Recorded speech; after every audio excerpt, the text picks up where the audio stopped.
নমস্কাৰ মই কিশোৰ দাস মই যেহেতু অসুস্থ সকলোৱে গম পায় অসমবাসী ৰাইজে মই যে আৰু এইকাৰণে মোৰ ট্ৰিটমেণ্ট চলি আছে বম্বেত আৰু চিনেমাখনৰ প্ৰমোচনত মই অলপ নিজে থাকিব পালে নিজক সঁচাকৈ সুখী হ'লোহেঁতেন আপোনালোকৰ লগত ডাইৰেক্টলি এটাচ হ'লো হয় বা সকলোকে লগ পালোঁ ভাল লাগিলেহেঁতেন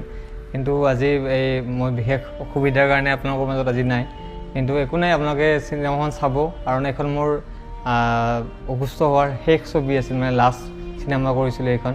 আৰু চিনেমাখনৰ বহুতখিনি মোমেণ্ট মোৰ এতিয়াও মনত আছে বহুত ভাল লাগে কাৰণ চিনেমাখন যেতিয়া আমি কৰিছিলোঁ মাজতে লকডাউন দুবাৰ পালোঁ আমি সেই লকডাউনত মানে এনেকুৱা কিছুমান পৰিস্থিতি হৈছে মোৰ কাপোৰ চাপোৰ কণ্টিনিউটিৰ কাৰণে বহুত মানে প্ৰব্লেম পাইছিলোঁ কিন্তু কাৰণ ঘৰত মানে লকডাউনৰ সময়ত ক'ত গৈছে ঠিকনা নাই ইভেন মই নিজকে বডি মেইনটেইন কৰাৰ কাৰণে ছেইম লুকছ ৰখাৰ কাৰণে বহুত মেইনটেইন কৰিছিলোঁ ডাইৰেক্টৰ সমীৰদাক মই বহুতবাৰ কৈছিলোঁ যে কি হ'ব মই শকত হৈ গ'লে দিগদাৰ হ'ব তাৰপিছত মই বহুত মেইনটেইন কৰিলোঁ নিজকে আকৌ য'ত মই দাঢ়ি চুলি কাটিছিলোঁ আকৌ ছেইম লকডাউনৰ পিছত আকৌ তাত গৈ আকৌ ছেইম লুকছৰ কাৰণে আকৌ গৈছোঁ সেইবোৰ কৰিছোঁ তাৰপিছত চিনেমাখনত সঁচাকৈ গোটেই ইউনিটে বহুত কষ্ট কৰিছে আৰু আপোনালোকে যেনেকৈ মোক মৰম দিছে আজিলৈ ইমানখিনি মৰম দিছে আশা কৰোঁ সকলোৱে চিনেমাখন চাই মোক সহায় কৰিব বা মৰম দিব বুলি মই সঁচাকৈ আশাবাদী আৰু চিনেমাখন যিহেতু বহুত কষ্টৰে কৰা গৈছে এখন চিনেমা কৰিবলৈ সকলোৱে গম পায় কিমান কষ্ট হয় আৰু এখন মোৰ যিহেতু মোৰ ৰিচেণ্ট প্ৰজেক্ট ক'ব গ'লে ৰিচেণ্ট প্ৰজেক্ট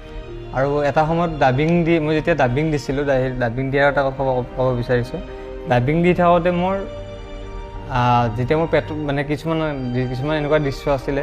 মই হাঁহিব লাগে বহুত জোৰে কিন্তু মই হাঁহিব নোৱাৰোঁ গৰম পানী ফ্লাক্স থাকে লগত পানী খাওঁ তথাপি নোৱাৰোঁ মানে সেই নোলায় মানে তাৰপিছত মই যেতিয়া ভাগৰি পৰিলোঁ তাৰপিছত মই সমীৰদাক ক'লোঁ সমীৰদা মই ডাবিং দিব নোৱাৰিম তাৰপিছত তেখেতে গুঞ্জন দা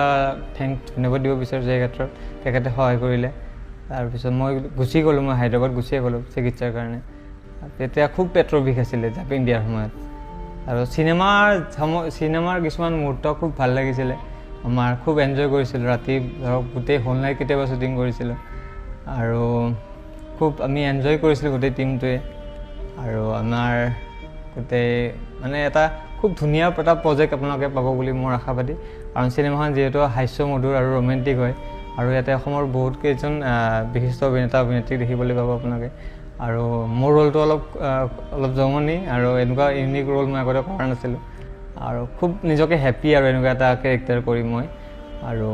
আশা কৰোঁ সকলোৱে ভাল পাব কাৰণ ছবিখন খুব এণ্টাৰটেইনমেণ্ট আৰু আপোনালোকে ইমান দিনে মোক যিধৰণে মৰম দিছে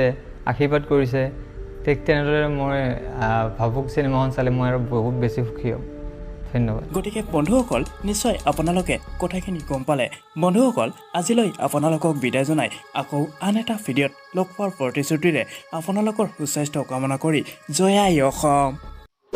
সাবস্ক্ৰাইব কৰক আছামিজ তৰকা চেনেলটো আৰু বেল আইকনটো প্ৰেছ কৰক সকলোতকৈ আগত ভিডিঅ'টো পাবলৈ